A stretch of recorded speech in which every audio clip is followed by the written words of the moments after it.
सभी को पता है कि कुछ दिन पहले हमारे बीटीएस के सबसे प्यारे मिन युंगी यानी शुगा का बर्थडे था। और दोस्तों, हम सभी आर्मी चाहती थी कि इस दिन शुगा लाइव आए या फिर एटलीस्ट ऑनलाइन तो आ जाए, एटलीस्ट आर्मीज को बर्थडे विशेस के लिए थैंक यू ही बोल दे। लेकिन कुछ भी नहीं हुआ। कहाँ आर्मीज बेयर मिनिमम की उम्मीद करके बैठी थी और यहाँ हमें बेयर का बी भी नहीं मिला। लेकिन दोस्तों, शुगा ऑनलाइन नहीं आए, इस बात से ज़्यादा डिसअपॉइंटेड आर्मीज बीटीएस के मेंबर्स और बिग हिट को लेकर है, क्योंकि आर्मीज को लगता है कि इस बर्थडे पर कुछ ऐसा हुआ जो इतने सालों में कभी भी नहीं हुआ, और वो था बीटीएस के ही किसी मेंबर की बहुत ही बुरे तरीके से इंसल्ट। और कई सारी आर्मीज इस बर्थडे के बीतने के तुरंत बाद से ही बीटीएस को काफ़ी ज़्यादा हेटरेट दे रही हैं और कह रही हैं कि बीटीएस के मेंबर्स पहले जैसे नहीं रहे। दोस्तों, पहले कुछ भी होता था तो बीटीएस के मेंबर्स एक दूसरे के लिए स्टैंड लेते थे।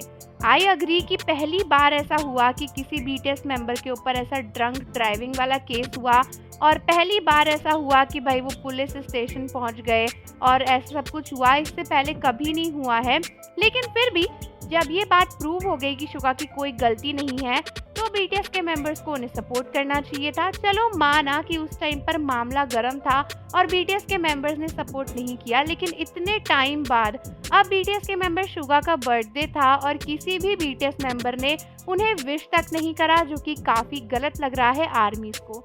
कई आर्मीज का कहना है कि एटलीस्ट इस टाइम पे तो बीटीएस को आकर पब्लिकली शुगा को सपोर्ट देना चाहिए था। माना कि हो सकता है उन्होंने प्राइवेटली विश कर लिया हो, लेकिन इस टाइम पर उन्हें पब्लिकली भी विश करना चाहिए था, क्योंकि इस टाइम पर ये प्रूव करना ज़रूरी था कि हमारे अंदर वही टीम स्पिरिट, वही ब्रदरहुड अभी भी है जो पहले था। मतलब इस केस की वजह से कुछ नहीं बदला है, ये पब्लिक को प्रूव करने के लिए बीटीएस के मेंबर्स को शुगा को सपोर्ट करना चाहिए था, लेकिन ऐसा नहीं हुआ। इससे भी ज़्यादा बुरी चीज़ ये हुई कि शुगा के ही बर्थडे के दिन जंगकुक और जिमिन व्यूअर्स पर लाइव आए, ऑनलाइन आए, कमेंट्स किए, आपस में बात करी, लेकिन शुगा का जिक्र भी नहीं किया। बहुत से आर्मीज को लगता है कि चलो किसी रीज़न की वजह से बीटीएस ने शुगा को पब्लिकली विश नहीं भी किया, तो भी उन्हीं के बर्थडे पर व्यूअर्स पर आकर कमेंट्स करने की या फिर ऑनलाइन पोस्ट करने की क्या ज़रूरत थी। इससे तो क्लियरली ये समझ में आता है कि उन्होंने जानबूझकर शुगा को व्यूअर्स पर विश नहीं किया। भले ही व्यूअर्स पर शुगा भी ऑनलाइन नहीं आए, लेकिन फिर भी मेंबर्स को कुछ तो लिखना ही चाहिए था। सुबह सुबह मतलब 12 बजे जो बिग हिट के हिसाब से होता है, उसके हिसाब से बस एक पोस्ट आ गई शुगा के बर्थडे के दिन, और बिग हिट ने भी कुछ ऐसा कंटेंट लॉन्च नहीं किया। इवन बीटीएस के 2 मेंबर जिन और जेहोप, जो कि ऑलरेडी मिलिट्री से बाहर है, उन्होंने भी शुगा के लिए कुछ पोस्ट नहीं किया। जबकि जेहोप तो हर साल बीटीएस के बर्थडे पर उनकी पुरानी फोटोज को पोस्ट करते थे, वीडियोस को पोस्ट करते थे, और जब वो मिलिट्री में चले गए थे उसके बाद से उन्होंने ये सब कुछ बंद कर दिया था। बट जेहोप अब तो बाहर ही थे, वो भी तो कर सकते थे, बट उन्होंने भी नहीं किया।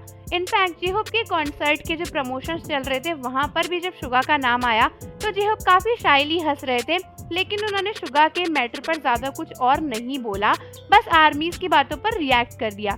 ये सब कुछ देखकर आर्मीज को लगता है कि बीटीएस के मेंबर्स ने ओवरऑल शुगा की इंसल्ट करी है और वो पब्लिकली शुगा को सपोर्ट नहीं दे रहे हैं, इसीलिए शुगा अपना पब्लिक अपीयरेंस भी नहीं कर पा रहे हैं। तो आप मुझे कमेंट में बताओ कि क्या आपको भी लगता है कि शुगा के डाउनफॉल के पीछे बीटीएस का हाथ है।